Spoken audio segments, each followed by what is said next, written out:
ప్రియమైన మిత్రులారా, మనం ఏ పని చేసినా ఏకాగ్రతతో నిబద్ధతతో పని చేస్తే ఎక్కడైనా విజయం సాధించగలం. ఇక్కడ చూడండి, ముగ్గురు ఆటగాళ్ళు. అంటే ఇటువంటి సన్నివేశాన్ని మనము సాధారణంగా సర్కస్లలో లేదా వివిధ కార్యక్రమాల్లో చూస్తూ ఉంటాం. ఇక్కడ చూడండి, ఏదో చిన్నపాటి లోపం ఉందని మనము ఏ ఒక్క పని చేయాలన్నా కూడా మదనపడుతూ ఆలోచనలతో అనుకోని విధంగా ఎన్నెన్నో రకాలుగా ఆలోచించుకొని కృంగి కృషించిపోతూ ఉంటాం. ఇక్కడ ఈ ముగ్గురు వీళ్ళ కాళ్ళకి అంటే ఎత్తుగా ఉన్నటువంటి ఈ కర్రని కట్టుకోవటమే కాకుండా వీటితో ఏ విధంగా నృత్యం చేస్తారో చూడండి.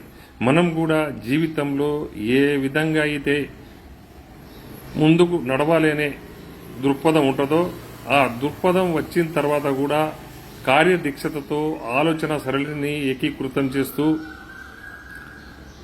దృఢ సంకల్పాన్ని దృఢపరుచుకొని అడుగులేస్తే తప్పకుండా విజయం సాధించగలం.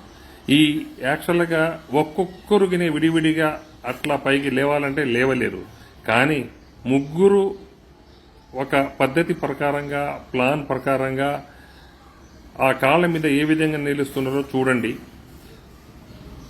మొదటిసారిగా ఒక వ్యక్తి పైకి లేవటం, అదే క్రమంలో రెండో వ్యక్తి, తర్వాత ఆ ఇద్దరు పైకి లేచిన తర్వాత మూడో వ్యక్తిని ఏ విధంగా పైకి లేపుతారో చూడండి.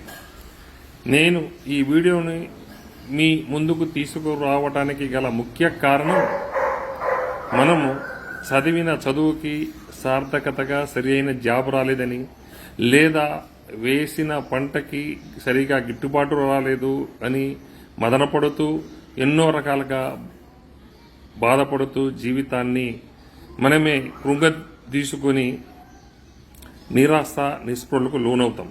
కానీ ఇక్కడ చూడండి, ముగ్గురు వ్యక్తులలో ఇద్దరు ముందు ఏ విధంగా అయితే పైకి లేచారో మూడో వ్యక్తిని కూడా వాళ్ళ పద్ధతి ప్రకారంగా చాకచత్యంగా పైకి ఏ విధంగా లేపుతున్నారో చూడండి.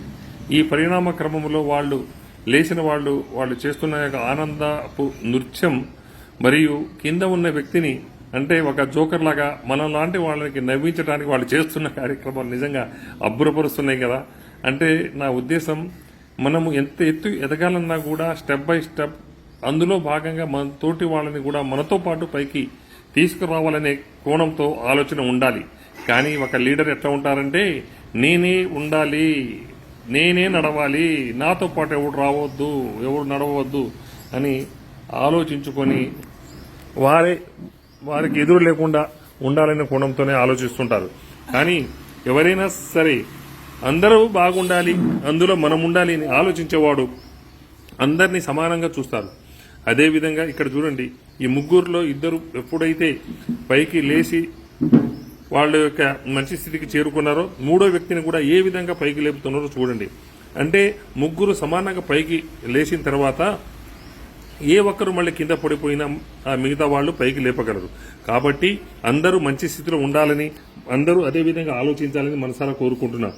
పైకి వచ్చిన వాడు పైనే ఉండాలి, కింద వాడు కింద అనగదొక్కాలనుకోవటం మూర్ఖుల లక్షణం, చేరగాని వాళ్ళ లక్షణంగా భావించగలరు. ప్రియమిత్రులారా, ఈ యొక్క వీడియోని మీకందరికీ చైతన్యం కలిగించడానికి, ఉత్తేజం కలిగించడానికి, జీవితం మీద ఆశతో ముందుకు ఉండాలనే కోణంతో, ముందుకు నడవాలనే కోణంతో నిరాశ నిస్పృహలకు లోను కాకుండా అడుగులు వేయాలని, మీతో పాటు 10 మందిని మీలాగా పైకి తేవాలని, ఆడుతూ పాడుతూ ఏ పనైనా సరే దిగ్విజయంగా సాధించుకోవచ్చు, కలిసిమెలిసి ఉండాలని, కలిసికట్టుగా ఏ పనైనా చేస్తే మనము విజయం తప్పకుండా సాధిస్తామని తెలియజేయడానికే ఈ యొక్క వీడియో రూపకల్పన.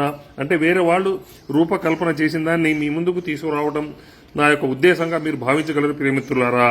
అందుకాబట్టి అందరూ బాగుండాలి, అందులో మనం ఉండాలని మనసారా కోరుకుంటూ మిమ్మల్ని ఈ యొక్క వీడియో మీరు కూడా షేర్ చేసి లైక్ చేసి సభ్య సమాజానికి చేరే విధంగా చేస్తారని, మీ ఆశీస్సులు నా మీద ఉండాలని మనసారా కోరుకుంటున్నా. సర్వే జనా సుఖినో భవంతు.